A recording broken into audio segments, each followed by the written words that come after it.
नमस्कार, धर्म ज्ञान के दर्शकों का स्वागत है। कविता राणा और मेरे साथ मौजूद हैं जाने माने एस्ट्रोलॉजर आचार्य मयंक शर्मा जी। मयंक जी, धर्म ज्ञान आपका स्वागत करता है। धन्यवाद कविता जी। धर्म ज्ञान के सभी दर्शकों को सादर नमस्कार। आपका हर पल मंगलमय हो। धर्मेंद्र प्रधान जी के इस्तीफे के बाद अब कॉकरोच जनता पार्टी की तरफ से मुख्यमंत्री योगी आदित्यनाथ को चेतावनी दी जा रही है, या फिर यूँ कहें कि उन्हें चैलेंज किया जा रहा है। जैसे ही इस्तीफे की खबर सामने आई, सीजेपी के मंच से योगी आदित्यनाथ के संदर्भ में बहुत बड़ा बयान सामने आया। छात्र आंदोलन में बात कही गई कि योगी जी थोड़े पेपर लीक रोक लीजिए अपने प्रदेश में, नहीं तो जितने लोग अभी इस वक्त जंतर मंतर पे हैं उससे कई ज्यादा लोग उत्तर प्रदेश में आएंगे और आंदोलन करेंगे। यानी कि मांगे मान जाने के बाद भी छात्रों का आंदोलन अभी भी अड़ा हुआ है। और अब जो कि 27 जुलाई से शनिदेव वक्री होने जा रहे हैं और 11 दिसंबर तक रहेंगे, और शनि का ये वक्री काल 138 दिनों का है। तो ये 138 दिन अब खासकर योगी आदित्यनाथ जी के लिए कैसे रहेंगे? छात्रों का आंदोलन क्या योगी जी की सत्ता को भी हिलाने की ताकत रखता है या नहीं रखता है? क्या उनके लिए मुश्किलें खड़े करेगा? सबसे बड़ी बात है कि शनि के इस वक्री चाल के बाद जो यूपी का जो इलेक्शन है उस पर इसका क्या प्रभाव पड़ेगा, इसी पर आज हम बात करेंगे। और योगी जी का शनि से क्या कनेक्शन है, उनकी कुंडली में शनि की क्या मौजूदगी है, इस पर भी हम मयंक जी से जानेंगे।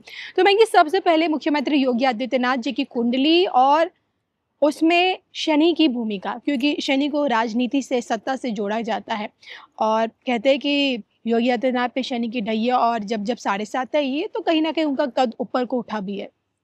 देखिए, मेरा मानना ये है कि योगी जी की जो व्यक्तिगत उनका जो रूप है, हम्म। स्वरूप कह लें, उनका जो उनका ऑरा है वो बहुत मजबूत है।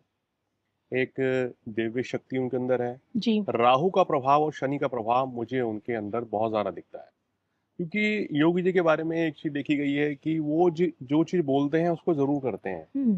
तो मेरा अनुभव यह है कि जिनके राहु और शनि या मंगल बली हो जाएं, तो वो व्यक्ति बहुत कानून प्रिय, डिसिप्लिन को मानने वाले जी। और जनता के सेवक, और कभी भी अन्याय होता हुआ नहीं देखते हैं।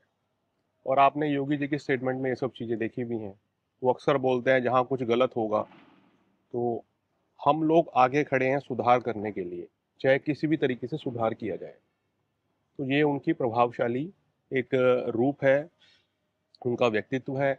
और इसमें कहते हैं ना कि व्यक्ति का स्वभाव कैसा होगा। एक व्यक्ति नरम स्वभाव का है तो लगता है कि उसका चंद्रमा और बुध ज़्यादा प्रभावशाली है। एक जी। व्यक्ति गर्म स्वभाव का है, सख्त है, मंगल और शनि या राहु बलवान होगा, तो व्यक्ति ग्रहों के द्वारा संचालित है। मनुष्य जैसे ग्रह होंगे वैसा ही व्यक्ति का स्वभाव हो जाएगा, व्यवहार हो जाएगा, और दशा अंतरदशा आने पे कर्म भी वैसे ही हो जाते हैं। हम्म। तो योगी जी के सितारे काफी प्रबल हैं। दशम भाव में सूर्य बुध शनि का योग है और 12वें भाव का केतु है, जो दिखाता है कि आध्यात्मिक रूप से भी योगी जी पूर्ण रूप से जुड़े हैं। और जो ग्रहों की स्थिति है, पंचम भाव में बृहस्पति है, सितारे कुछ ऐसा संकेत देते हैं कि इनका भविष्य जो है काफी उज्जवल है। ग्रह नक्षत्र के अनुसार, इनकी फेस रीडिंग के अनुसार, सामुद्रिक शास्त्र के अनुसार कोई भी ऐसी बड़ी परेशानी या कोई बड़ी समस्या योगी आदित्यनाथ जी के ऊपर नहीं आने वाली है। देखिए मयंक जी, देखिए दिल्ली के जंतर मंतर में जो परिस्थितियां हमें देखने को मिली, अगर उस तरह की परिस्थितियां इफ मतलब अगर यूपी में भी देखने को मिलती हैं, लखनऊ में अगर छात्रों का आंदोलन या यूपी में के कई किसी भी हिस्से में अगर होता भी है, तो क्या लगता है कि जो गलती यहाँ पे मोदी सरकार जिन चीजों से चूकी, क्या वो योगी जी के उसमें भी देखने को मिल सकती है? देखिए, जैसे मैंने बोला है कि कोई भी फैसला जो है बड़ा सोच समझ के लिया जाना चाहिए, या हम्म। इस तरह के मामले जैसे पेपर लीक होना या कोई भी बड़े मुद्दे रहे हैं, हम्म। मैं ज़्यादा इस विषय पे बोलना नहीं चाहूँगा। लेकिन यहाँ पर दो चीज़ें होती हैं कि जब भी इस तरह की कोई घटनाएं होती हैं, तो अब जैसे ये पेपर लीक वाला मामला हुआ, से छात्रों को, कई छात्रों को बड़ा नुकसान हुआ है। हम्म। काफ़ी दिक्कतें, परेशानी, काफ़ी कुछ चीज़ें ये सिस्टम से चल रही हैं। तो मेरा मानना है कि कोई भी अगर आंदोलन होना चाहिए वो बहुत ही शांतिपूर्ण तरीके से होना चाहिए, अगर आपको प्रोटेस्ट करना भी है। हम्म। दूसरी बात है, और सरकार को भी इस ओर ज़रूर ध्यान देना चाहिए कि जो कमियां चल रही हैं उनको दूर किया जाए। तो जी। ये, लेकिन अगर इस तरह की कोई भी परिस्थिति उत्तर प्रदेश में पैदा होती है तो यहाँ का शासन प्रशासन उसको बेहतर तरीके से हैंडल करेगा, हम उम्मीद करते हैं। सितारे हम्म। भी यही कह रहे हैं, कोई हम्म। बड़ा संकट, कोई बड़ी दिक्कत नहीं है। या योगी सरकार भी इस चीज़ को लेके पूर्ण रूप से ठोस कदम उठाएंगी आने वाले समय में भी, शिक्षा के क्षेत्र में भी। तो देखिए यहाँ कोई विरोधाभास वाली बात नहीं है। कुल मिला के कहना ये चाहिए कि अगर इस तरह के कोई भी शिकायत या कोई भी परेशानी सरकार पक्ष से किसी भी व्यक्ति को विशेष को रहती है, तो अगर प्रोटेस्ट करना भी है तो एक कहना चाहिए ना कि शालीनता के साथ अपनी बात सरकार के सामने रखनी चाहिए। लेकिन कई दफा देखा गया है कि योगी जी को घेरने की भरपूर कोशिश हुई। अब देखिए महाकुंभ में शंकराचार्य जी के साथ जो विवाद हुआ था उसको लेकर योगी सरकार को एंटी ब्राह्मणवाद बताना शुरू जी। कर दिया था। उसके बाद राम मंदिर चढ़ावा चोरी का जब मामला सामने आया तो उसमें भी योगी आदित्यनाथ को घसीटने की कोशिश की गई विपक्षी ताकतों की तरफ से। और अब अगर वहाँ पे भी आपको लगता है कि कुछ इस तरह का आंदोलन देखने को मिल सकता है इलेक्शन से ठीक पहले, जो योगी जी की सरकार को हिलाने की या कुछ देश विरोधी ताकतों की गतिविधियां योगी जी के लिए खतरा पैदा कर सकती है? देखिए ग्रह नक्षत्र की चाल ऐसा कोई संकेत नहीं दे रही है। हम्म। इनके सितारों की चाल काफ़ी बेहतर है और इनको उत्तर प्रदेश की जनता का पूरा सपोर्ट मिलता आया है और आगे भी इसी तरीके से मिलता रहेगा। चुनाव के समय या अगर बात करें शनि वक्री रहेंगे, इस दौरान सितंबर और अक्टूबर में कुछ ग्रह चाल जो है थोड़ा सा ठीक नज़र नहीं आ रही है। उस समय थोड़ा बहुत उपद्रव या इस तरह की परिस्थितियां बन सकती हैं, लेकिन ओवरऑल कोई बड़ा संकट, कोई बड़ी परेशानी सरकार के ऊपर आने वाले समय में नहीं आने वाली। योगी आदित्यनाथ जी उत्तर प्रदेश में बढ़िया काम कर रहे हैं और इसी तरीके से करते भी चले जाएंगे। बिल्कुल।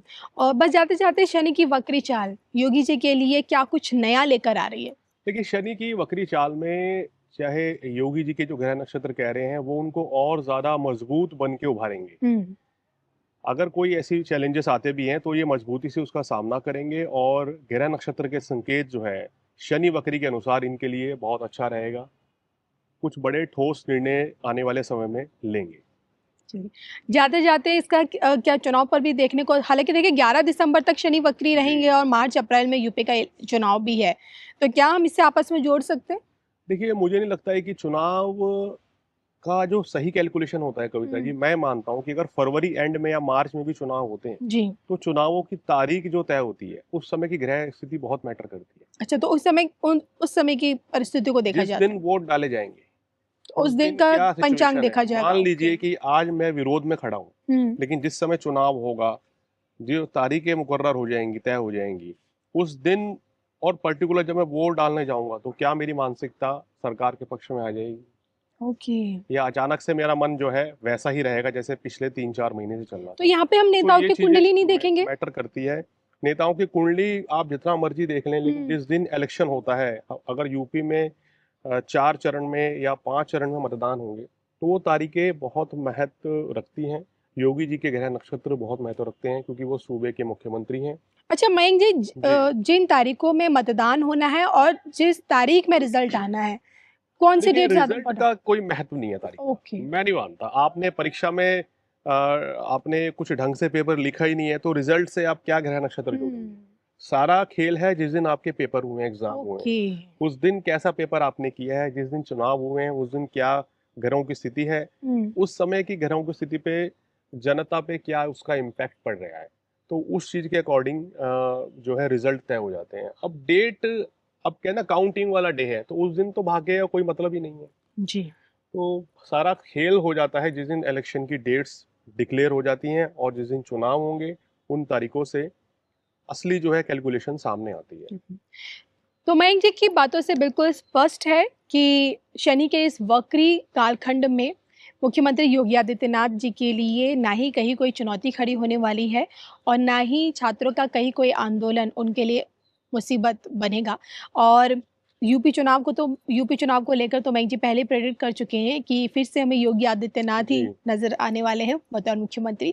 लेकिन आपको क्या लगता है, क्या सच में यूपी को फिर से योगी आदित्यनाथ की ज़रूरत है? तीसरी बार भी क्या योगी जी को ही यूपी चुनेगा? कमेंट करके बताइएगा ज़रूर।